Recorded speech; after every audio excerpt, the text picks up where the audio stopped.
Então vamos lá, pessoal, boa noite. 7h15, 7h14. Começar um minutinho mais cedo do nosso combinado. Já estou gravando aqui. Compartilhar a tela com vocês e fazer alguns combinados. Bom, semana passada a gente teve aquele problema, né, fora do nosso controle aqui, do meu controle. Nem o pessoal da TI conseguiu resolver, não dava para saber o que estava acontecendo com o áudio. Enfim, estou usando um outro computador, né? Não tive mais como usar aquele, porque ninguém sabe como resolver e o áudio só não funciona no Teams, para variar, né? O Teams é uma plataforma complicadinha, né? Então, a gente sabe como ela dá uma dor de cabeça para a gente. Mas a gente não vai desistir. Troquei o computador aqui. E aí, semana passada, eu deixei vocês com o palestrante, né, a palestra gravada, porque nosso palestrante não podia estar com a gente. Quem assistiu provavelmente gostou. Se alguém quiser comentar aí o que achou do bate-papo. Marcelo falou sobre plano de negócio, sobre como montar um plano de negócio, como montar uma empresa com um plano de negócio para que ela seja eficiente. Ele mostrou lá os 7 erros que ele cometeu como empreendedor, o que fez ele falir, e depois ele consegue abrir aqui no Recreio uma cervejaria que está muito bem, está indo bem para caramba. Ele vende depois a parte dele, e foi fazer outras coisas, trabalhou na Olimpíada agora, na área de TI, e atualmente ele está em outro projeto no Catar, então ele não teve tempo de vir falar com a gente. O palestrante de hoje, ele também não está no Brasil, mas ele, né, lá vai ser 3h30 da manhã, ele vai entrar daqui a pouquinho com a gente. Ele vai conversar com a gente, ele está nos Emirados, a gente vai bater um papo sobre o mercado internacional, como é que um profissional de educação física faz, se ele pensa em trabalhar fora do país. Ele foi inicialmente para trabalhar com luta, hoje ele não trabalha somente com luta, então vai ser um papo bem legal. Mas, antes dele chegar, que ele vai chegar aproximadamente 8h30, vamos ao conteúdo da semana passada e dessa semana. Então, eu vou condensar um pouquinho, tentar ser um pouco mais conciso, para que a gente consiga absorver os dois da semana passada e dessa semana. De qualquer forma, o conteúdo da semana passada, ele já está no naquela playlist que eu sempre coloco para vocês, tá bom? Se precisar, o conteúdo ele está lá. Comenta comigo se vocês já estão vendo um slide falando de comportamento do consumidor. Tá na tela já. Beleza. Ótimo. Então, a gente vai falar um pouquinho sobre alguns fatores que fazem com que um indivíduo consuma um produto, um serviço, um negócio e por aí vai. Deixa eu só fechar aqui por conta do barulho, só um minuto.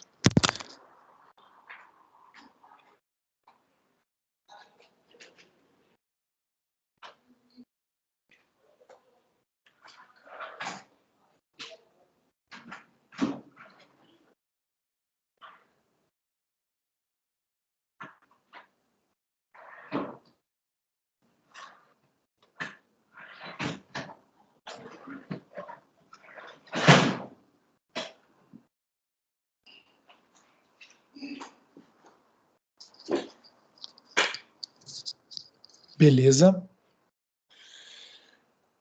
Então, a gente vai falar um pouco aqui sobre alguns fatores que levam o indivíduo a consumir alguma coisa, né? Um produto, serviço, por aí vai. No mercado, existem pessoas, né? A ciência do marketing, análise de mercado, ela é uma ciência, assim como fisiologia, assim como biomecânica, assim como avaliação, assim como neuro, né? E essa ciência, que estuda as dinâmicas do mercado, ela mistura as áreas de administração, as áreas de antropologia, de história, e também as áreas de marketing, também a área de neurociência, né? O comportamento do consumidor é uma área que a neurociência explora bastante. Ou seja, quais são os critérios, quais são os gatilhos que fazem uma pessoa consumir mais ou menos, o que move, o que pode aumentar a motivação dela, a inclinação dela para consumir algo ou deixar de consumir algo. Então, isso é estudado pelos profissionais de mercado e eu vou trazer aqui poucos, mas importantes pontos que a gente pode ficar atento aí. Por que você, né, qual é a justificativa para isso? Quando você consegue entender o que move o comportamento do consumidor e age de acordo com as suas descobertas, o que acontece? A satisfação desse cliente, ele aumenta. Óbvio, se eu sei o que motiva esse cara, se eu sei o que ele está buscando, o que faria ele mais feliz, o que faria ele aproveitar mais o que eu tenho para vender, ele vai ficar mais satisfeito.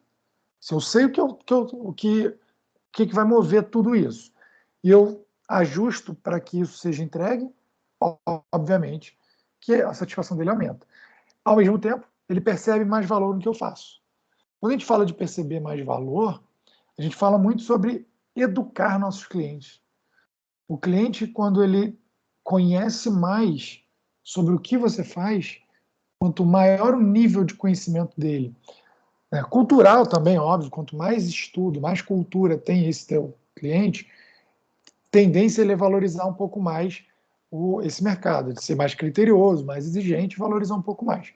E quando ele estuda ainda mais o que você tem, né, se vamos dizer que você vendesse vinho, né, o cliente que é mais educado no vinho, na área do vinho, né, na enologia, ele tende a pagar mais caro, ele tende a valorizar mais e pagar mais no vinho.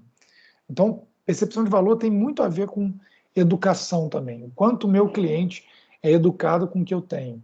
E aí, nessa hora, a gente olhando para a educação física, a gente vê nosso potencial. Somos educadores, somos professores, temos tudo para fazer com que o nosso cliente seja uma pessoa mais esclarecida e educada com o que nós fazemos. Não é muito a nossa realidade hoje, mas a gente precisa trabalhar para mudar isso. Por que não é muito a nossa realidade hoje? Se você parar para ver, vou usar um exemplo aqui da licenciatura. Quase que a gente perde uma área importante na licenciatura, que é o primeiro segmento lá do Fundamental 1, aquela primeira área. Por quê? A gente via o quanto, a gente sabe que somos essenciais, fundamentais, mas quase passa uma lei que não era obrigatório ter a presença de professor de educação física nas aulas de educação física do primeiro segmento do fundamental. Ou seja, a educação física ela precisa estar lá, precisa estar presente, mas não necessariamente com um professor de educação física. O que aconteceria se a população fosse tão educada quanto nós na importância do professor de educação física? Primeiro que essa lei, se aprovada, os pais, ela nem seria criada, mas se uma lei dessa fosse aprovada, os pais fariam o seguinte, ó, eu como pai, por exemplo, faria o seguinte, então se essa escola não tem esse professor especialista, eu vou tirar meu filho aqui, simples assim. Rapidinho as escolas mudariam esse movimento. Isso foi uma lei, basicamente, que veio do sindicato patronal, óbvio. Ao invés de pagar um professor de educação física, que não, teoricamente, olha como a valorização acontece. O dono da escola, ele olha e fala assim, pô, eu estou pagando esse cara aqui, e o que ele faz? Estou pagando esse professor aqui, né, professora, o que ele faz? Ele pega uma bola e entrega a bola. E bota as crianças para correr, para brincar. Eles mesmos, a escola não consegue entender o que se faz. Até porque, né, o professor de educação física, ele adora quando tem conselho de classe, porque é o dia que ele não vai, o dia que ele falta. Então, a gente começa a desvalorizar. Então, se você está presente no conselho de classe, explicando a importância para a escola do que você faz, do desenvolvimento cognitivo, motor daquela criança vai impactar no rendimento dela, que a educação física está presente nisso. Se você tem um planejamento anual, claro, conectado com as fases de desenvolvimento daquela criança, conectado com o que a sala de aula lá está dizendo, conectado com o Enem, óbvio que a escola vai te valorizar. Só que a escola faz o seguinte, ela não sabe disso. Então ela fala assim, eu sou obrigada a pagar um professor de educação física para dar recreação, como se a recreação também não fosse importante. Ao mesmo tempo que eu pago um professor, eu estou pagando a minha professora regente para ficar à toa em sala de aula. Por quê? Eu não posso ter janela, não posso ter buraco. Então, na hora da educação física, a professora regente está à toa. Também sabemos que ela não está à toa, que ela está fazendo outras coisas, de planejamento, por aí vai. Só que para o dono da escola, ele está vendo que eu estou pagando 2 aulas e tendo uma. Eu estou pagando o professor para dar aula de educação física e ele está lá só controlando aquela criançada. Eu estou pegando a professora para ficar em sala de aula. O que ele pensa? Bom, deixa eu pagar só um. Tchau, professor de educação física. Pega a professora que está à toa, mas não está, e coloca ela para controlar aquela criançada. Ou seja, uma lei sem pé nem cabeça. Mas ela passou várias vezes. Ela passa, aí entra com uma liminar, ela volta e depois. Então, olha que loucura. Não era para uma lei dessa passar, mas ela passa, ela vai à votação porque ninguém entende o que a gente faz. Se quando a sociedade, né, entender, eles vão falar, não, isso é um absurdo, não vou botar meu filho aqui. Então, essa lei não teria por que acontecer. Então, a gente tem meio que por obrigação educar o nosso cliente. Quanto mais a gente educa esse cliente, mais ele valoriza o que eu faço. Se ele valoriza o que eu faço, a tendência é ele sentir que vale a pena pagar por aquele trabalho, em um valor justo. As pessoas pagam 700, R$ 1.000 numa consulta médica e uma vez por mês, mas elas não pagam esse mesmo valor para ter aula de educação física, por exemplo, com personal, 2 vezes por semana. É meio surreal. Ponto de vista. Para mim, o médico tem a mesma importância que o professor de educação física e vice-versa. Só que cada um atua em momento diferente, em área diferente. Só que não é o que todo mundo pensa. Se a gente fizer aqui um ranking de uma equipe multiprofissional de hierarquia, antes de eu falar isso aqui, era bem provável que vocês colocassem um médico no topo da hierarquia dessa equipe. E ficaria ali brigando com o fisioterapeuta, quem está mais importante. Oi. É o Cadu, tudo bem? Boa noite. Boa noite. Eu vou até um pouco além, cara, porque o médico, né, a gente sabe que ele vai justamente para consertar aquilo que já está estragado, né? Uhum. Educação física, o professor de educação física, ele justamente toda a vida, se o indivíduo entender que ele está ali para que você não chegue no médico, né? Uhum. Com certeza, se ele tivesse esse entendimento, a sociedade em si, né, seria muito mais valorizado. Mas também muitos profissionais se desvalorizam, né? Essa é a verdade. Sim. E aí, ou seja, e já o médico já sabe que o cara vai ter que procurar ele de qualquer jeito, é valorizado, entendeu? Então, eu vou até mais além. Eu acho assim que o profissional de educação física, dentro de um conceito, ele é tão igual ou mais importante do que o médico, né? Porque ele vai prevenir tudo aquilo de ruim que você possa vir a ter. Tem um contexto histórico também que a gente não pode deixar de entender, né, que o médico ele salva vidas historicamente. A gente não tinha a profissão de educação física, ela é muito recente, ou seja, essa profilaxia que a gente trabalha não é uma coisa histórica, né? O médico tem todo esse suporte por trás aí, mas sim, eu não vou dizer que ele é mais importante, porque são momentos diferentes. Então, assim, eu posso fazer um trabalho com um professor de educação física, levar uma vida saudável, mas eu tenho, por exemplo, um câncer genético. E aí não interessa, precisa de um médico para cuidar de mim, né? Então, assim, são especialidades diferentes, tá? Então, por isso que eu falo que a importância ela é igual, só que cada um no seu quadrado. Mas quando você fala, Cadu, de se a população entendesse que se ela fizesse isso, ela não iria no médico, isso não funciona. Você vai ver mais à frente, eu vou falar de pirâmide da hierarquia do consumo, você vai ver que a gente tem 2 eus, né? O meu eu presente, que quer as coisas imediatas, que quer satisfazer minhas vontades, meus desejos, e tem o meu eu futuro, que é o que eu quero para mim lá na frente. Esse que eu quero para mim lá na frente, ele exige muito mais sofrimento do que o eu de agora. E a tendência é o eu presente sempre ganhar, mas não sempre, mas na maioria das vezes ganhar do meu eu futuro. É por isso que você vê uma pessoa que realmente ela quer emagrecer, mas ela come chocolate. O presente hoje é mais a estética, né? Que é o de imediato. É não estética, mas assim, necessidades imediatas. A gente chama de recompensa imediata. Eu quero emagrecer, mas eu passei o dia na Netflix. Eu quero, sei lá, passar no concurso, mas eu não consigo estudar, mas eu não estudo. Eu quero ser um bom profissional, mas eu não venho à aula. Algo é mais importante para a pessoa do que vir à aula. Porque vir à aula é sofrimento, é dor, mas é uma coisa que lá na frente vai te dar uma recompensa. A recompensa lá do futuro, ela perde o que você quer fazer agora.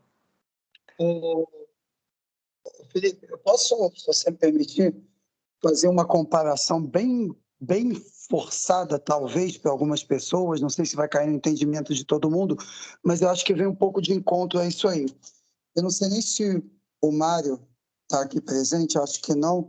O Mário, ele é policial militar, então se ele tivesse seria até bacana, Não tá, não. mas vamos lá, ele não está aqui, mas vamos lá de qualquer forma.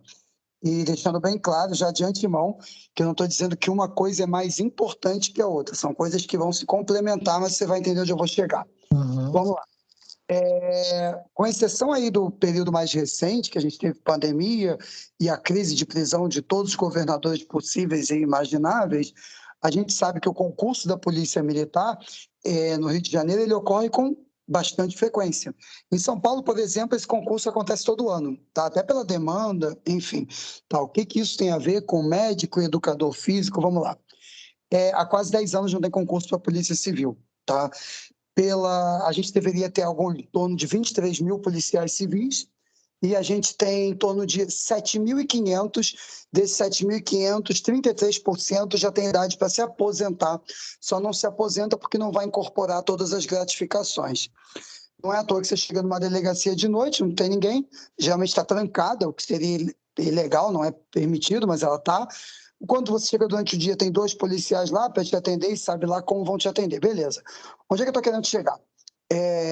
Em geral, você vê quando o governador tem que optar, seja ele de qual estado for, mas quando ele tem que optar, ele acaba optando muito mais por abrir concurso da Polícia Militar, que é um policiamento ostensivo que a população consegue visualizar, do que para a Polícia Civil, que é um cara que está dentro de uma delegacia, você tem um contato menor. A questão é, cada um tem a sua importância de atividade, mas a Polícia Civil faz um trabalho investigativo. E assim, qual a importância desse trabalho para a prevenção de novos crimes, entendeu? Uhum. Então, talvez não seria muito importante investir ali, mas a própria população está muito mais preocupada em visualizar a viatura ali na rua fazendo patrulhamento ostensivo, que é importante, sim, pelo amor de Deus, tá? Mas, assim, eu estou fazendo uma comparação porque eu acho que é mais ou menos isso.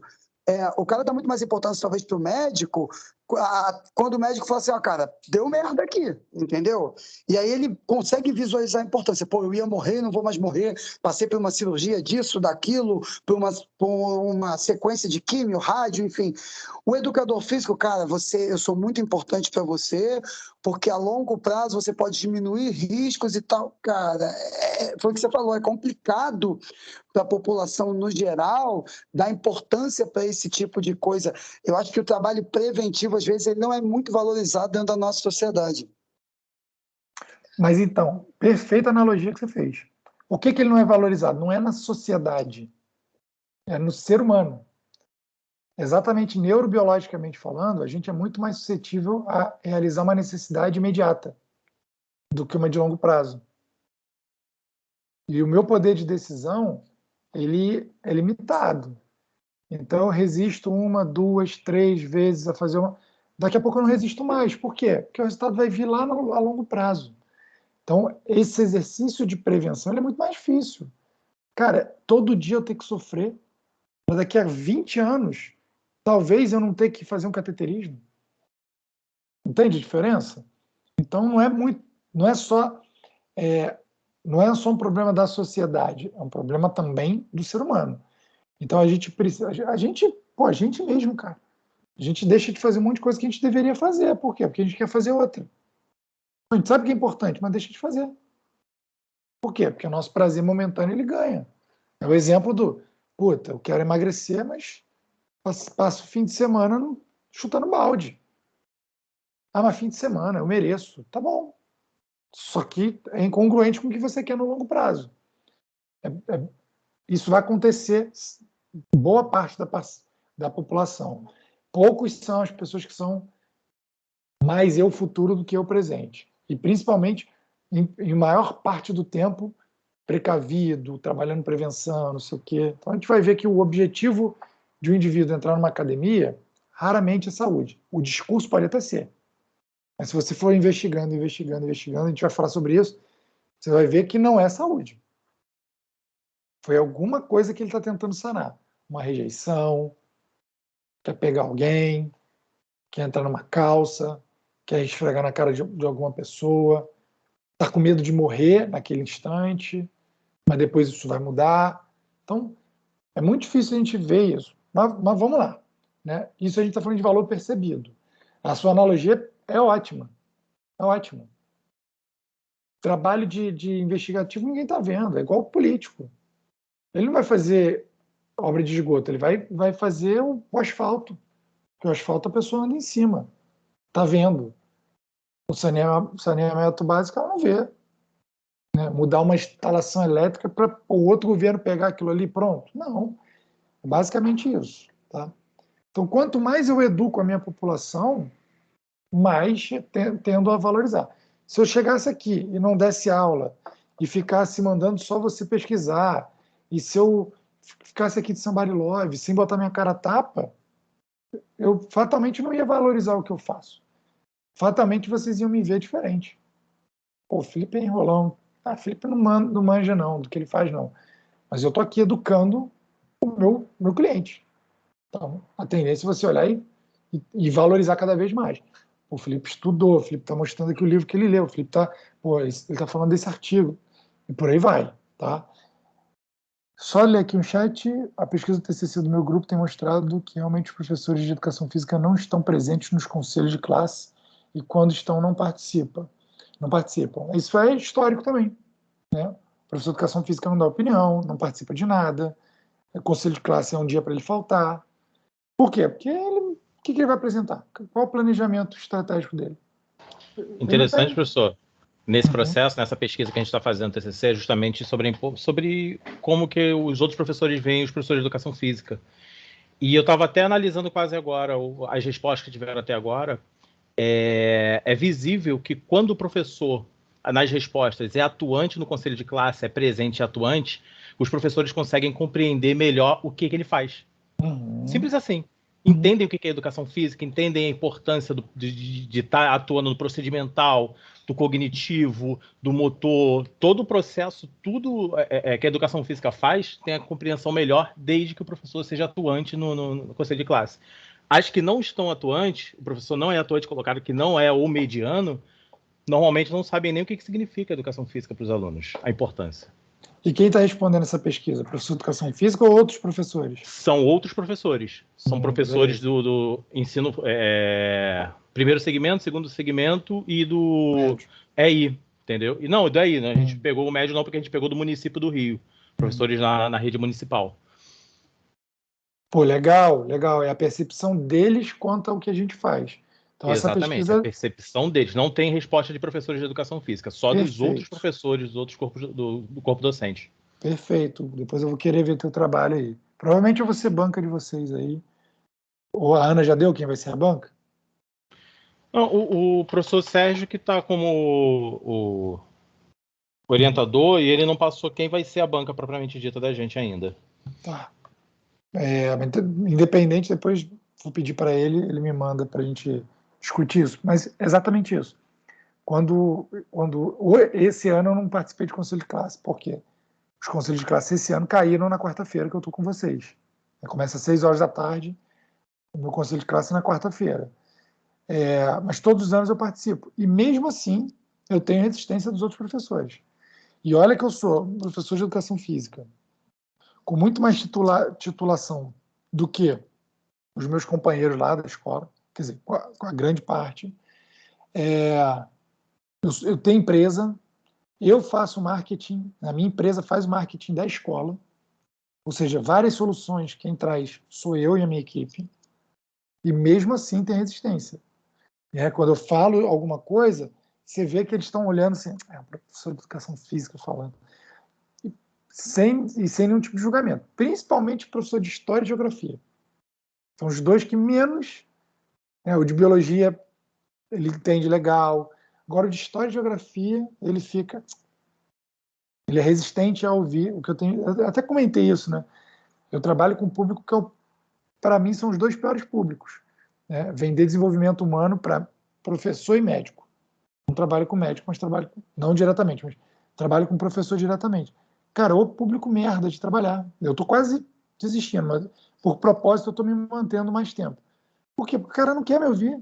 Ele não acredita. Ele acha que ele sabe tudo. E aí, quando você pega um professor de educação física e não faz questão de se posicionar, como é que eu valorizo minha percepção? Imagina que o meu cliente ele seja professor, que é o meu caso. Muito mais difícil.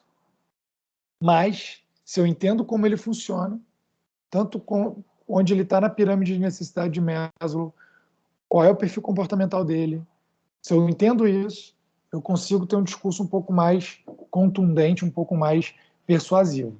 Então, ao mesmo tempo que a satisfação desse meu cliente aumenta, se eu entendo ele, o valor percebido da minha marca aumenta.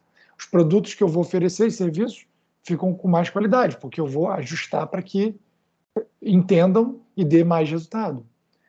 E aí, eu fico mais competitivo no mercado. Alguns fatores que vão me levar a comprar, que vão influenciar na decisão de compra, eu separei 4 aqui: pessoais, sociais, culturais e fatores psicológicos. Quais são os fatores pessoais que influenciam na decisão de compra? Está aí, ó. Idade e estágio de vida. Então a gente vê o que é importante para uma pessoa que motiva ela a comprar ou pedir para comprar, dependendo da idade, muda ao longo da vida. Então, além da idade, o estágio que ela está no ciclo de vida dela influencia. Um estagiário tem necessidades diferentes de um profissional. Um profissional júnior tem necessidade diferente de um profissional sênior. Uma criança tem necessidade diferente de um adulto. E por aí vai. Então, se você entende, aí olha a importância de desenhar o teu avatar. Se você entende isso, você começa a entender e desenhar um produto mais eficiente. Assim como ocupação, um professor de educação física vai valorizar um equipamento esportivo. Paga lá seus 500. Fui comprar tênis esse fim de semana para minha mãe, passei mal, cara, tá muito caro. Mesmo eu sendo professor de educação física, eu olho aqui e falo assim, não tem tecnologia embutida aqui para custar 700 pratas um tênis. Vi tênis de R$1.200 na Centauro. Então não é possível. Não é possível. Não tem tecnologia, matéria-prima para isso. E eu me recuso. Eu, para mim, compro tênis de até R$200. Meu Deus, tênis de crossfit, tudo velho, na época que o dólar era mais barato. E aí agora eu compro uns quando entra em promoção. Por quê? Caraca, eu mesmo sendo professor de educação física, tem a linha lá de raciocínio que você pode treinar descalço, que é melhor, os proprioceptores e parar. Aí eu falo, cara, não tem tecnologia nesse tênis para isso tudo. Mas, enfim, isso é pessoal. Tá? A minha ocupação também influencia. Então, um professor de educação física tenderia a valorizar mais um tênis, já um advogado não. Ele vai falar, eu não preciso. Preciso de um tênis básico só para ir para a academia. Vamos pensar o contrário. A maioria dos advogados investem em ternos com bons cortes, de bons alfaiates e por aí vai, marcas boas. E o professor de educação física ele tem um terno que ele usa em todo casamento. E aí o professor ele vai mudando o shape dele e aquele terno tem que se adaptar ao cara, Então, você vê lá o professor com aquele terno todo mulambento. Mas por quê? Porque para ele, cara, vai fazer sentido dar R$2.000, R$3.000 num terno para ele usar uma vez a cada 3 anos, num casamento. Então, isso aí também influencia nosso padrão de compra. Obviamente que a nossa condição econômica, nosso estilo de vida, por exemplo, estava vendo hoje, essa semana, meus óculos, eu tinha óculos da Oakley, vou comprar, vou investir no óculos da Oakley, porque eu, né, faço esporte ao ar livre, pegava onda, às vezes ia pegar onda de óculos, remada, não sei o quê, correr, pedalar. Vou investir nesses óculos, que isso é importante. Cara, as lentes pipocaram todas. Fui reclamar com os caras, não consigo. Cara, uma enrolação para poder trocar a lente, enchi o saco, fiquei puto, reclamei. Resultado, comprei lente com um fornecedor aqui do Rio. Comprei o preço de 3 lentes para 3 óculos que eu tinha com a lente pipocada, não chegou a custar um óculos.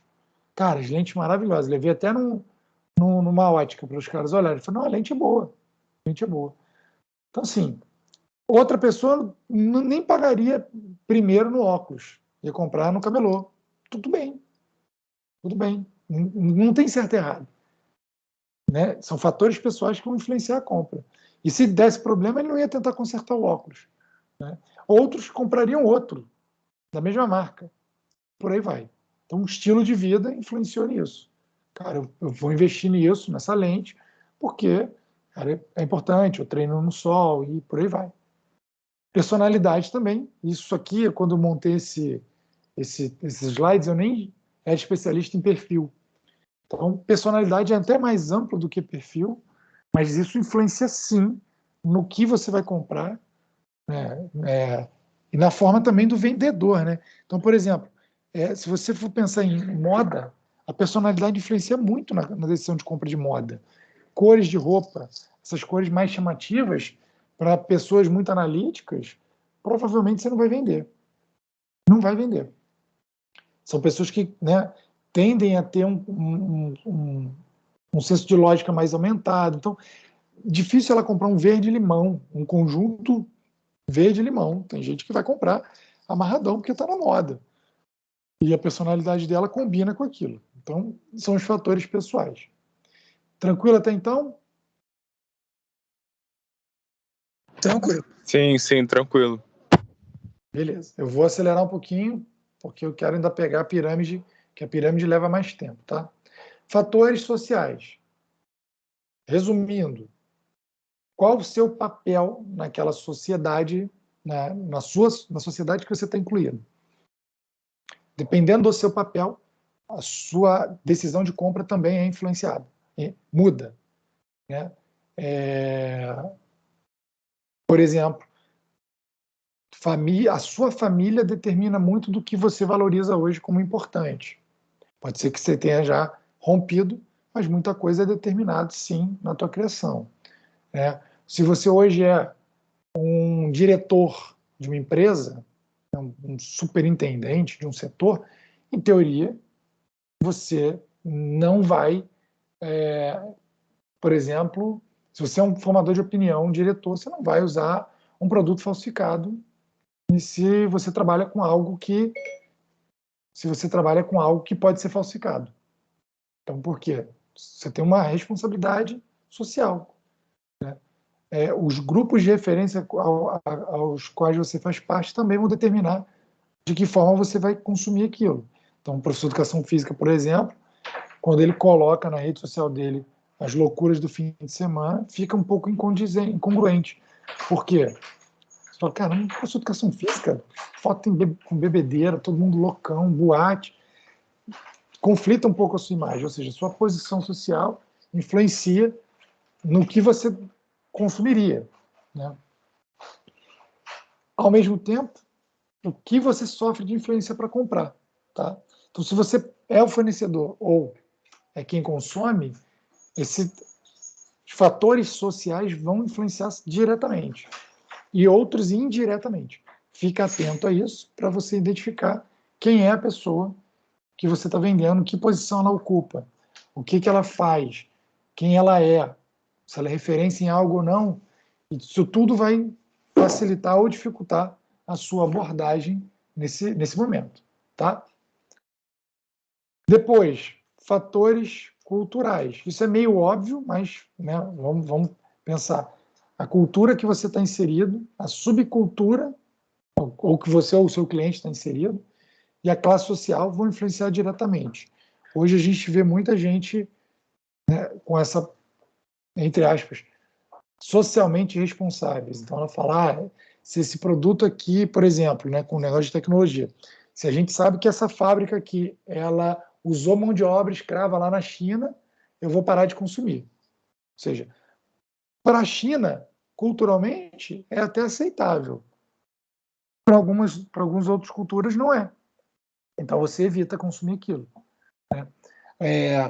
Um restaurante que tipicamente contra, sei lá, um ambiente vegano, lá, uma cultura vegana, dificilmente você vai ter lá um cliente indo lá que tenha uma tendência para esse lado. Por exemplo,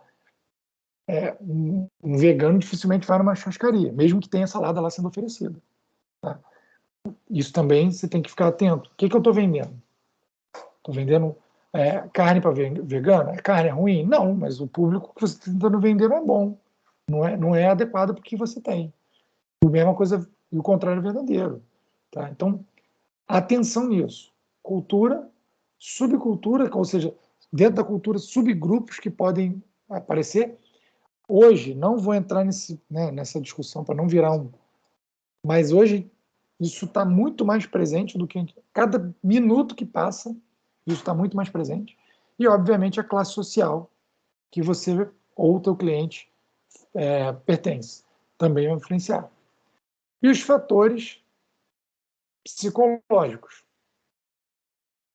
Obviamente, motivação, descobrir de fato, verdadeiramente, o que está fazendo aquela pessoa comprar aquilo ali, ou se interessar por aquilo ali. Esses fatores motivacionais são importantes. Né? Quando a gente falar daqui a pouquinho da pirâmide, você vai ver que nem sempre o que a pessoa fala é o que ela está dizendo. Doideira. Ela fala para você que quer uma coisa, quer emagrecer. Por quê? Porque eu estou acima do peso, as minhas taxas estão altas. Começa a procurar direitinho. Se você tiver a malandragem de fazer as perguntas certas na hora certa, você vai descobrir a real motivação dela, querer emagrecer. Tá? Não estou dizendo que todo mundo vai mentir, mas é o que a gente vê na prática. Percepção, né? Então, ou seja, o processo que o indivíduo seleciona, estrutura e decifra as informações que ele recebe. Então, é muito importante hoje a gente ficar atento que não é o ditado que tinha, sou responsável pelo que eu falo, não pelo que você entende. Não. Hoje, ainda mais hoje, você é responsável pelo que a pessoa está entendendo do que você quer dizer. Essa comunicação está muito mais complexa. Foi facilitada, né? A quantidade de informação está facilitada, mas a contextualização e decodificação dela está mais complexa, porque às vezes você está falando uma coisa, a pessoa está entendendo outra. E aí ferrou. Então a percepção de que ela tem sua é importante. Vai motivar uma decisão de compra ou de rejeição. A aprendizagem, né? Conhecimento dele adquirido com o que você quer passar e com as experiências dele. Então, de novo, quanto mais educado for o seu cliente com relação ao que você faz, maior a valorização dele. Então, quanto mais ele aprende sobre aquilo, mais ele tende a comprar. São os fatores psicológicos. É por isso que, olha que incongruência, né? Quando eu falo para professores, e o professor ele tem uma enorme resistência em aceitar que a educação pode ser um produto, porque ele entende que produto é algo ruim. Produto é algo ruim, é um comércio. Não, produto é um produto. Tá?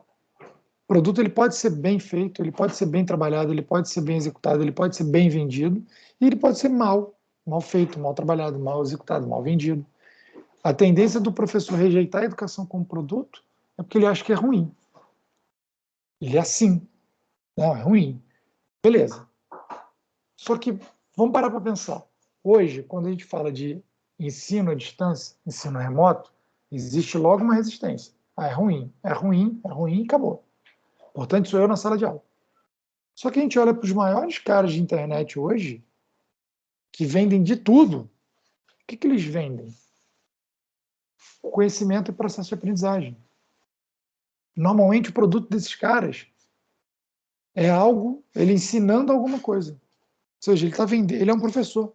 Ele está vendendo potencialmente na aprendizagem. E faz diferença na vida de muita gente. E o professor ele é resistente a ouvir isso. Ele tem tudo que essas pessoas estão vendendo, ele tem, que é o conhecimento. Ele sabe fazer o processo de aprendizagem ser mais eficiente, mas ele se nega, na grande maioria das vezes, a entrar nessa área. Porque ele acha, de novo, que ter um produto, tratar a educação como produto é algo pejorativo. Existem formas de fazer. Pode ser, pode não ser. Depende de quem está ofertando. E, por último, crenças e atitudes. O que você foi levado a acreditar, o mundo que você cria para você, vai influenciar o que você compra. Por exemplo, se você acredita que a faculdade ela é apenas uma obrigação para você pegar o seu diploma, porque você já sabe o que você tem que saber para atuar, você provavelmente está deixando de aprender muita coisa. Você provavelmente está deixando de consumir muita coisa. Não à toa a gente tem aqui uma merreca de pessoas aqui. As atitudes que elas estão tendo algo é mais importante do que a sala de aula. Ponto. Eu não estou julgando, estou constatando. Tá? Eu acredito que manga com leite mata, então eu não vou nunca num suco, numa casa de suco, comprar uma vitamina de manga. Eu acredito que minha mãe, ela fala o seguinte: eu não vou fazer mais academia não, porque eu estou cheia de dor. O médico falou que eu não posso carregar mais de 2 quilos. Eu falei, então beleza, então quando a gente tiver um filho, você não vai pegar no colo, tá bom? Não, vou sim. Eu falei, não vai. Não, eu vou sim, não. Vai nascer com mais de 2 quilos. O médico falou que você não pode pegar. Aí ela já muda, né? Porque eu estou ameaçando ela, mas é uma crença dela que o que o médico falou é lei. E o que a gente está fazendo na academia é o que está causando o problema dela. Aí ela age dessa forma. Ela já bate o martelo dizendo que não vai. Então, crenças e atitudes, fatores, né, psicológicos, vão influenciar, sim, na compra e na decisão, no comportamento dessa pessoa que vai comprar alguma coisa. Se você acredita que tudo isso que eu estou falando é besteira, obviamente que você não vai comprar a minha ideia. Se eu te indicar um livro, se eu te indicar um artigo, você não vai nem cogitar um dia, olhar um conteúdo que eu produzo e por aí vai. Tá? Se eu acredito que todo nutricionista é enrolador, eu não vou nem fazer a minha dieta como nutricionista, eu vou inventar a minha. E por aí vai. Se a pessoa acredita que o professor de educação física ele é descartável, ele é um cara que não gosta de estudar, que só gosta de fazer esporte, vamos lá. Pejorativamente o que a sociedade pensa da gente. Foi fazer educação física?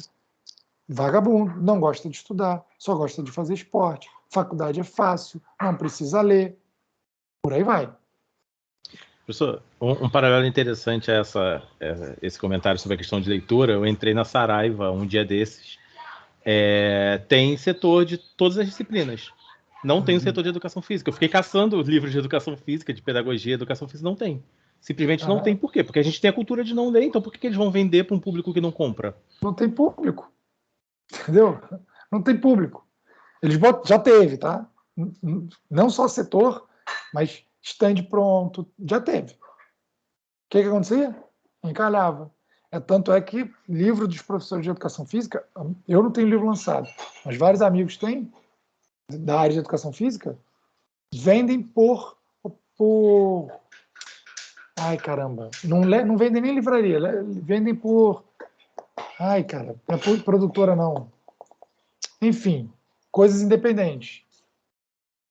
É meio complicado, né? Se a gente analisar a quantidade de livros que a gente leu durante a graduação, aí você compara um curso de letras, um curso de direito, um curso de medicina, um curso de educação física, é gritante a diferença. E não tem que ser. A mesma quantidade de leitura que um médico tem, o professor de educação física deveria ter. Só que em área diferente. Simples assim. Mas, enfim. Então, se a gente acredita, se a população acredita nisso, cara, vai influenciar meu poder de compra. Por que eu vou pagar 100, 200 reais numa hora de treino com esse cara?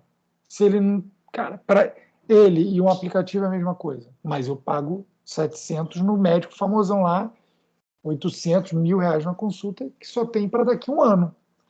entro numa fila de espera. E aí? Doido pensar nisso, mas a gente precisa pensar nisso de forma exaustiva para saber onde a gente está, com quem a gente está falando, o que pode influenciar ou não o fator de compra.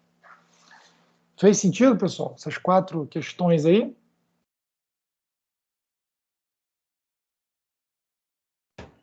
Fez sim. Fez sim. Beleza. Vou dar um intervalo de 3 minutos, só para o tempo de pegar água e resolver uma necessidade fisiológica, para a gente voltar nesse slide que está aqui, que é a pirâmide de necessidades. Beleza? 3 minutos. 8h03 eu abro o microfone de novo. Beleza. Ok.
Voltamos, 8h03.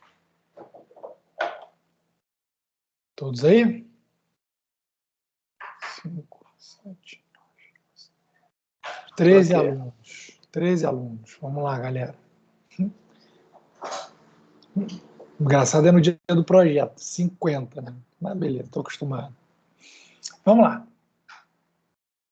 Outro fator importante para a gente levar em conta é uma coisa chamada pirâmide de necessidades de Maslow, ou seja, pirâmide da hierarquia de necessidades.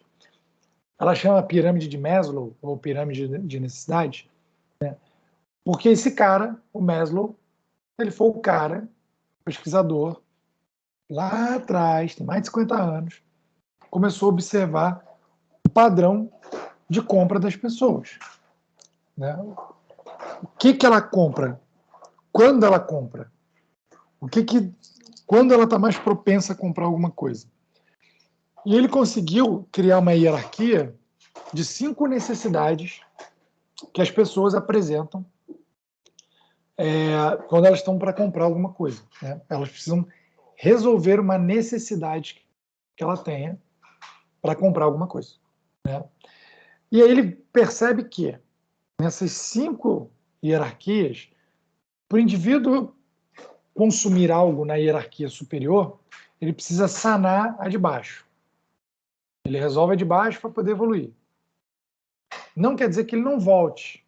Ele pode voltar, mas ele resolve esse problema, vai para cima. Resolve o problema, vai para cima. Às vezes ele flutua entre uma e outra, vai um pouquinho, mas a tendência é resolver as necessidades daqui de baixo, eu vou agora para ter um objetivo um pouco mais, mais específico, mais evoluído, vamos chamar assim. Tá? Qual é a primeira que ele fala aqui? Que o indivíduo tem necessidades fisiológicas. Tá? E aí, muito cuidado, que o professor de educação física tende a achar que o que ele faz resolve uma necessidade fisiológica, e não é. Vamos explicar. O Maslow, esse pesquisador, ele identificou o quê? O que ele chama de base da pirâmide? É aquela necessidade fisiológica extrema que, se o indivíduo não resolver, ele pode vir até morrer. Pode ter um problema grave, né? Importantíssimo. Aí ele coloca ali, ó, necessidade fisiológica: fome, sede, né? Comida, água, sono, a homeostase corporal, excreção, respiração, sexo do ponto de vista reprodutor mesmo, do ponto de vista biológico, tá? Então ele está atrás disso o tempo inteiro. Se você tem um indivíduo com uma privação de uma dessas daí, né, e eu estou falando de um indivíduo normal, não é um indivíduo patológico, tá? Não estou dizendo de um compulsivo, tá? Então, a gente está falando de pessoas normais, né, funcionais. Porém, um indivíduo passando fome, se ele está numa privação de comida, por exemplo, lá na Síria, os caras estão lá no conflito e não tem comida. Ele está no 5º dia ou alguns meses já com aquela situação lá escassa de comida. Ele não vai focar em resolver nenhuma outra necessidade que não seja essa. Então ele não vai nunca pensar em se matricular numa academia, em ter um personal, em procurar um curso, em assistir um vídeo de comédia no YouTube, em assistir Netflix. Não. Ele está preocupado em quê? Resolver essa necessidade fisiológica básica. Beleza? Qual é a confusão que o professor de educação física faz? O meu indivíduo é um idoso. E ele está com, perdendo massa magra, muscular. Então ele tem uma necessidade fisiológica de aumentar a massa magra. Tá. Por quê? Porque é importante para ele. Que ele vai melhorar a qualidade de vida dele. Beleza. Mas existem pessoas que não fazem isso e vivem muitos anos. Pessoas que chegam à idade idosa sem nunca ter feito atividade física. Sortindo lá o efeito lá do processo de perda de massa muscular, massa óssea, mas vive. E aí? Então, é uma necessidade fisiológica? Sim. Mas quando eu falo em consumo, o indivíduo que vai atrás de resolver esse problema, ele não é um indivíduo de base de pirâmide. Ou seja, ele não está passando por uma necessidade básica fisiológica que coloca a vida dele em risco, imediata. Então não confunda o seu serviço ser um serviço que tem fisiologia envolvida com o indivíduo que está na base da pirâmide, sofrendo, precisando resolver necessidades fisiológicas. Não é a mesma coisa. Fez sentido isso que eu falei para vocês? Ou está confuso ainda? Me avisa aí que é importante. Sim. Tranquilo aí para todo mundo? Eu acho que deu para ele estava assimilando, acho que deu para entender sim. Tá. É porque quando você confunde isso, você fica numa pegada, aí vamos falar de venda, uma pegada técnica, e o indivíduo ele quer aumentar a massa magra porque ele quer pegar a neta dele no colo, porque ele quer poder viajar, ele quer poder não cair para não morrer, mas não quer dizer que ele está sentindo uma necessidade fisiológica de aumentar o músculo dele ou a massa óssea dele. Uma necessidade fisiológica de emagrecer. Não, não tem. Ele está puto porque ele tá feio, está gordo, a roupa não cabe, não consegue subir escada. É diferente, tá? O seu trabalho é fisiológico, mas, né, você sabe que ele tem uma necessidade daquilo, mas isso não, a gente não vai colocar ele aqui na necessidade fisiológica. Então vamos partir do princípio que o indivíduo resolveu isso. Não está passando fome, nem sede, não está com dor de barriga, ou seja, ele, não tem nada disso. Ele vai para o segundo estágio da pirâmide, que é a necessidade de segurança. Olha que tipo de segurança. Uma segurança física. Deu o exemplo do cara na Síria. Pô, ele mora num país em guerra, em conflito. Ele até não está passando fome, mas, pô, estoura a bomba na casa do lado. Um jato lança um míssil, explode a praça inteira.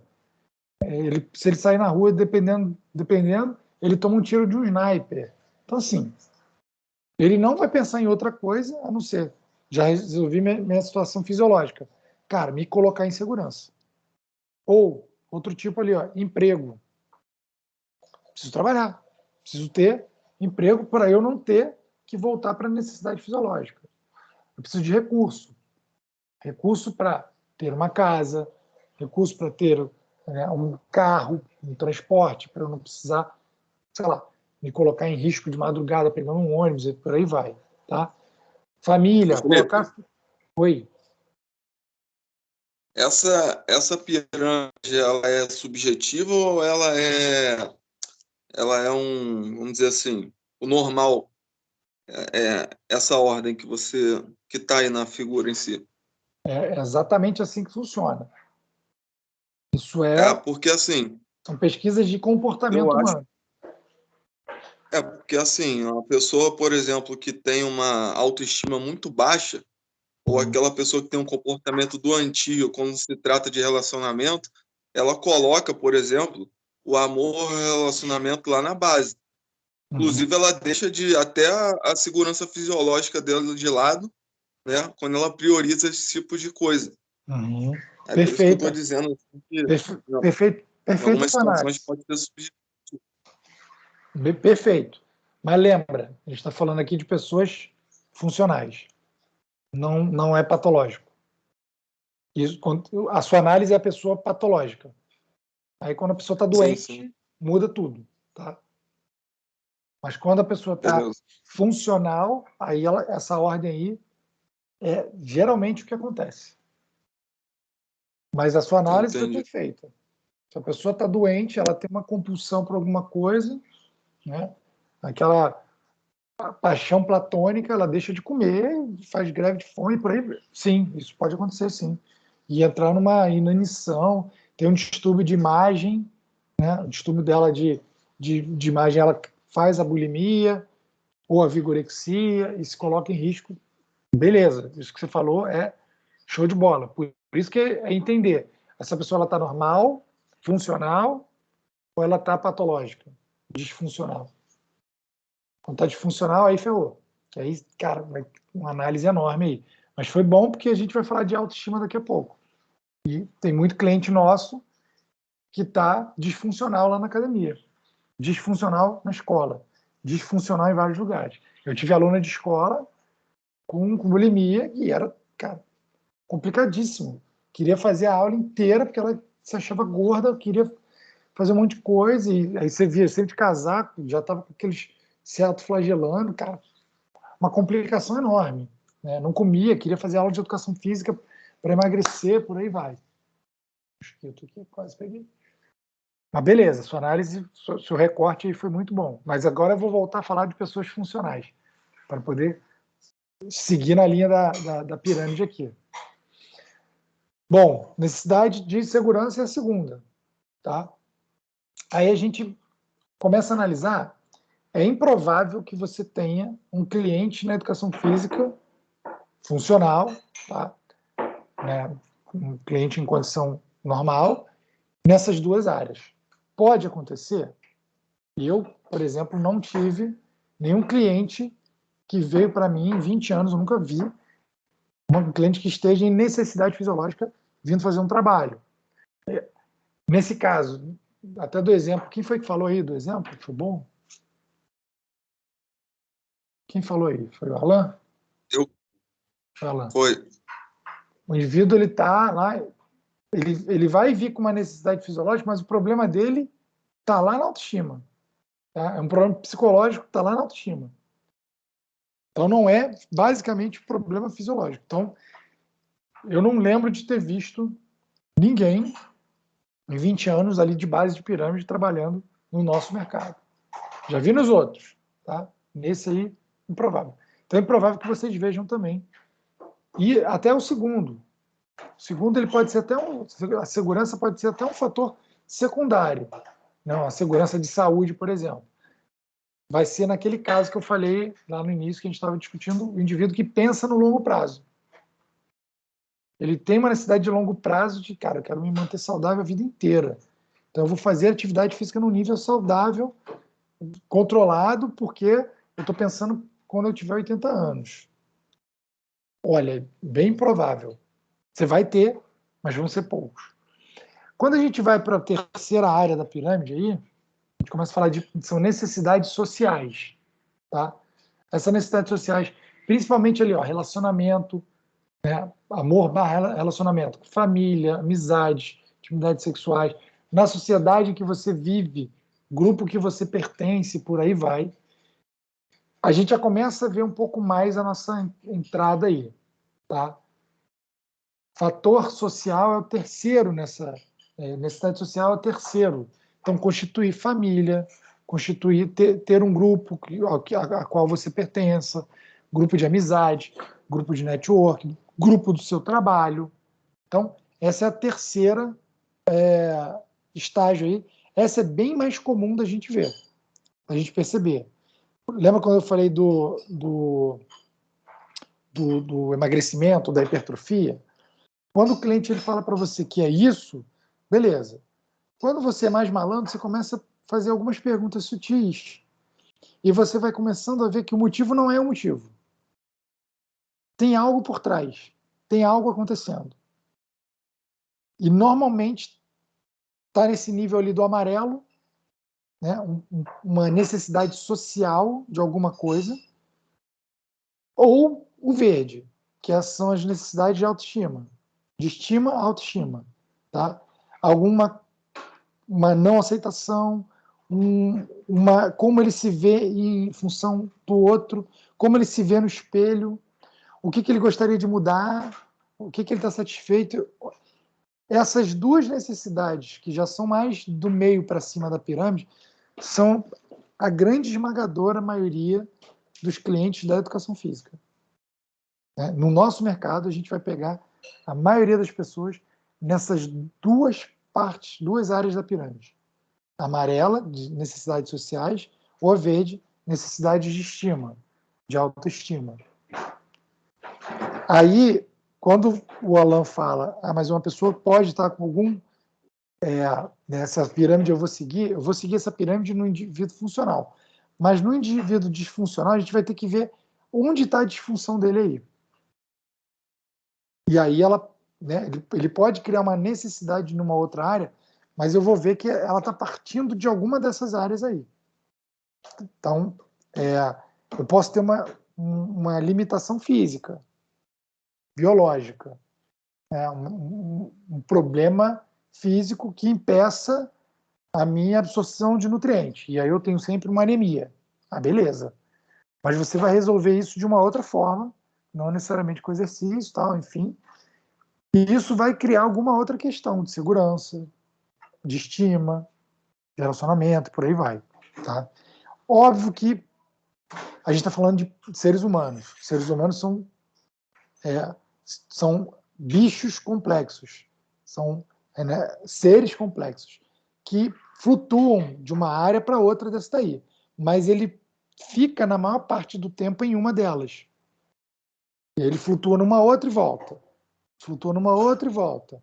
Mas ele tende a, dependendo do momento de vida dele, a gente falou lá, pessoais, sociais, culturais e psicológicos.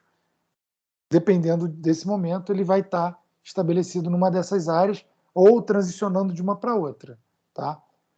Mas há mais de 50 anos essa pirâmide ela existe e quem toma a decisão no mercado sabe que ela está aí e funciona dessa forma. Isso é testado e retestado. Eu vou contar uma historinha para vocês já, de decisão que um produto tomou baseado nisso daí. Fez sentido para vocês até então essas 4 áreas? Necessidades fisiológicas, de segurança, sociais e de estima? Sim. Alguma coisa que vocês gostariam de comentar? O Alan fez um comentário que foi muito bom, que ajudou bastante aqui, né? Porque eu não costumo falar de indivíduos patológicos, mas ele perguntou e de fato faz muito sentido, né, na hora de analisar a pirâmide. Mas já deu para clarear e entender assim que, por mais que o indivíduo fale que ele está ali em busca de saúde, perguntam por quê. Legal, saúde em qual área? Eu fico cansado quando eu subo escada. Beleza, pô, entendi. Que momento que isso acontece? Quando você começa a investigar e ir mais a fundo, você vai ver que é improvável que ele esteja querendo uma prevenção. Tanto é que a gente olha para a pandemia, né, o comportamento do consumo era para entender o quê? Nossa, agora a academia vai estar cheia de gente atrás da área de segurança ali, através da saúde. E não é. Você hoje entrar numa academia, ainda estamos em pandemia, espero que no final, mas ainda estamos, e for lá olhar, o fator motivacional não é prevenção de Covid, não, de risco do Covid. Tanto é que você não vê ninguém usando máscara mais, onde deveria. Deveria se usar máscara ainda. Mas o prefeito falou, não interessa. Ainda estamos com a variante, as pessoas deveriam usar máscara. E não usam. Então, ou seja, o ser humano ele não funciona na prevenção. Ele funciona na resolução de um problema imediato. Máscara está me enchendo o saco, vou tirar. Pô, mas você pode... Não estou nem aí.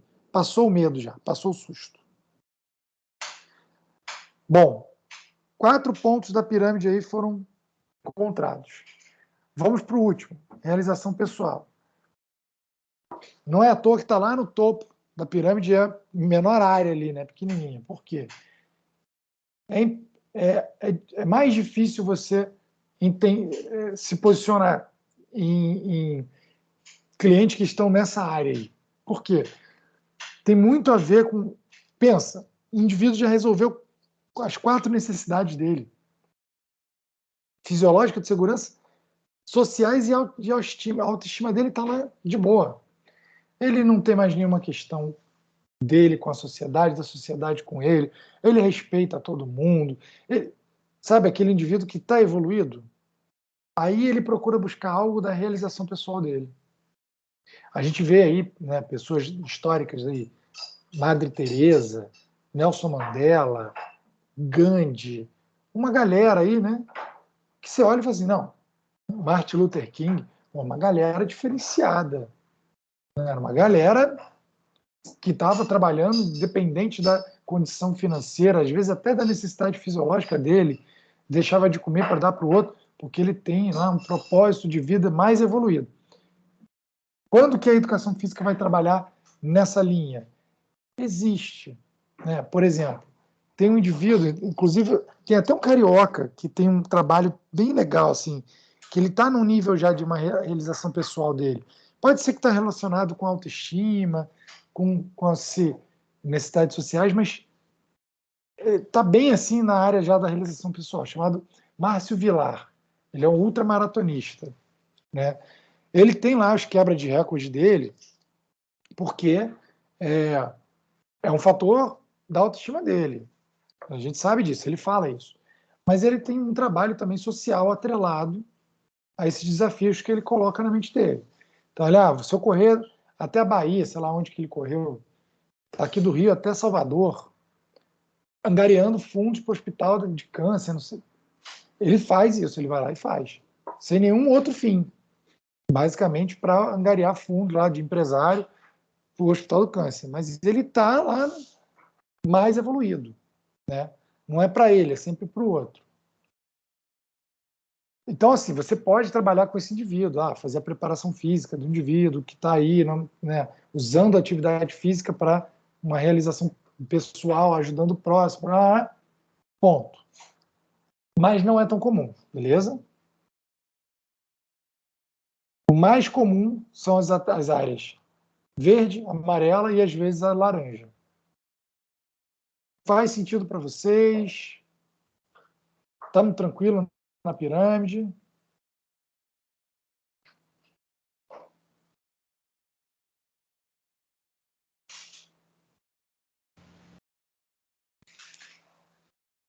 Bom, beleza. Vamos evoluir aqui.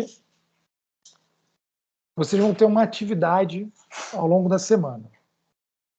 Essa atividade, ela é identificar o real motivo, né, o real fator de motivação que uma pessoa não contou para você quando ela foi trabalhar.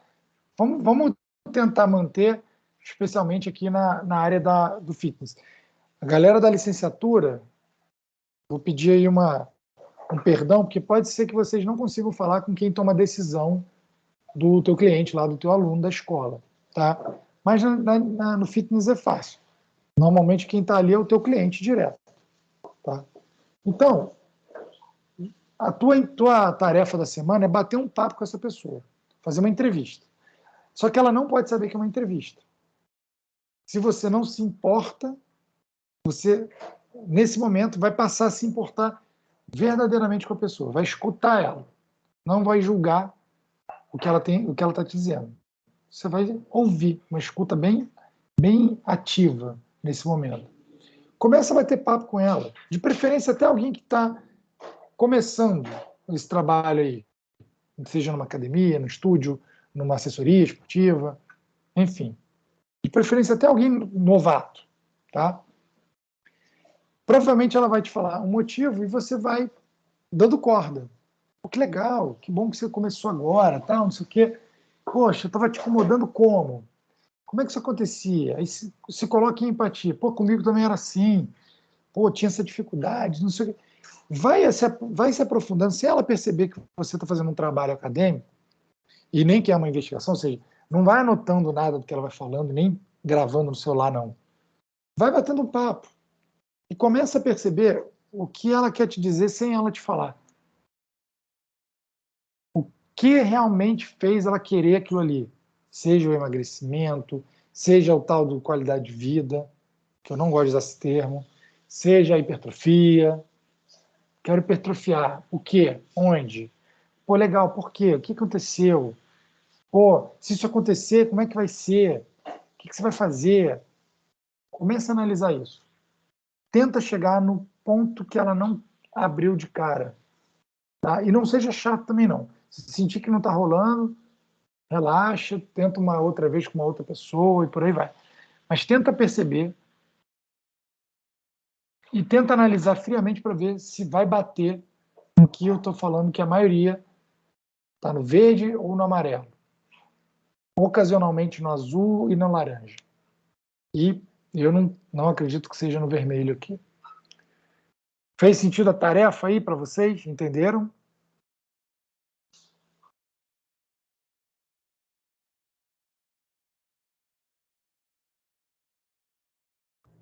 Sim. Show.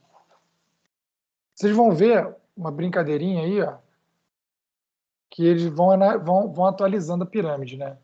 Agora a base dela é essa daqui, ó. Isso aí está antes da necessidade fisiológica, né? Aí atualizam, pum. Aí atualizam, pum. Vão atualizando, né? Agora aí atualiza, não tem. Opa, mas já teve uma atualizada, que é gasolina. Bota gasolina aqui antes da bateria, que gasolina agora está o olho da cara. Olha só, eu ia contar uma historinha sobre a Celso Lisboa, inclusive. definição do produto em função da pirâmide de Maslow, mas vai ficar para a semana que vem, porque eu estou vou botar aqui o palestrante para conversar com a gente, tá? Pessoal, enquanto eu vou conversando aqui, tentando incluir ele aqui na sala, vai me falando aí, coloca no chat se alguém tiver alguma dúvida ou abre o microfone. Enquanto isso, eu vou testando aqui, colocando o palestrante aqui para dentro, beleza?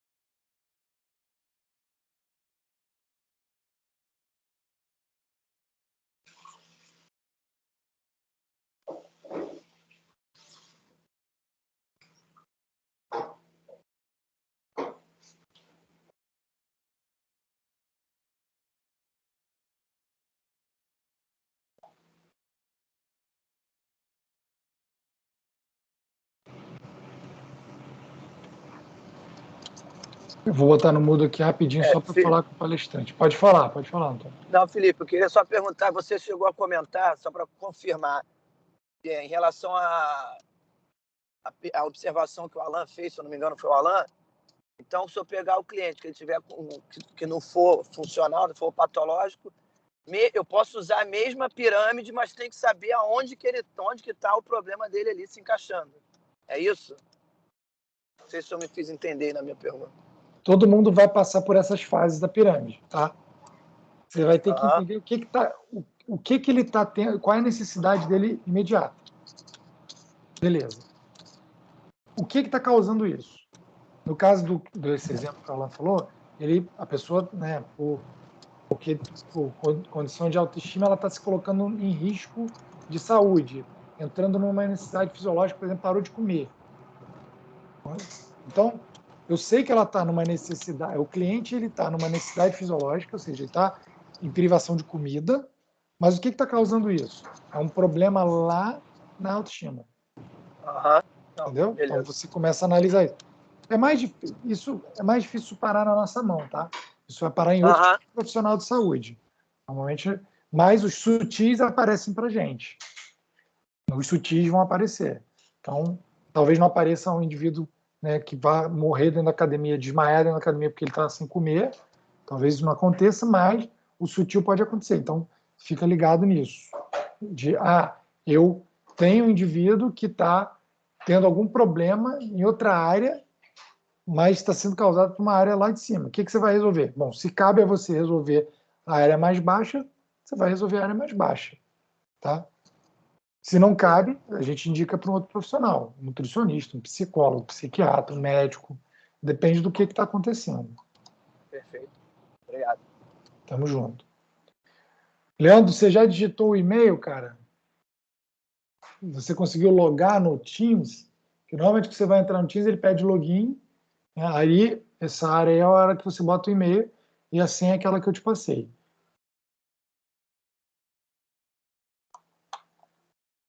O palestrante está tentando entrar aqui, deixa eu incluir ele aqui na equipe. Talvez isso funcione mais rápido. Só um segundinho que ele já vai entrar, gente. Equipes.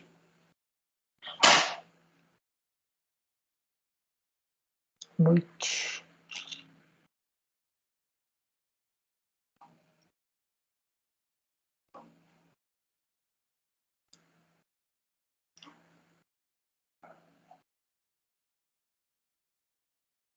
Acionamento.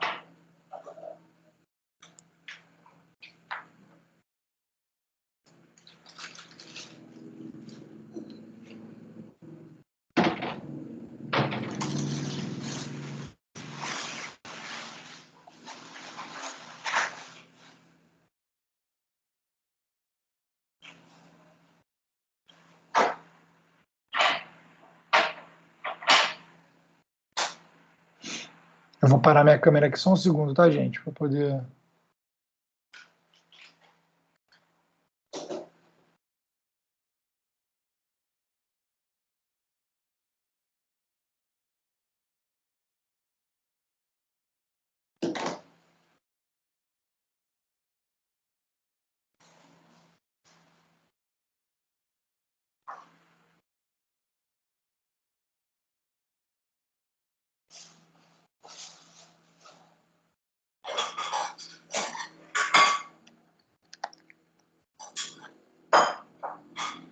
É o Teams, cara. Eu lembro que tu falou que trabalhava com Teams, entendeu? Por isso que a gente faz, a gente já também faz pelo Teams, por isso que é mais fácil. Se você tiver algum e-mail que você loga no Teams, eu te coloco ele aqui dentro da turma. E você entra com esse e-mail convidado, entendeu?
Deixa eu ver se ele já entrou.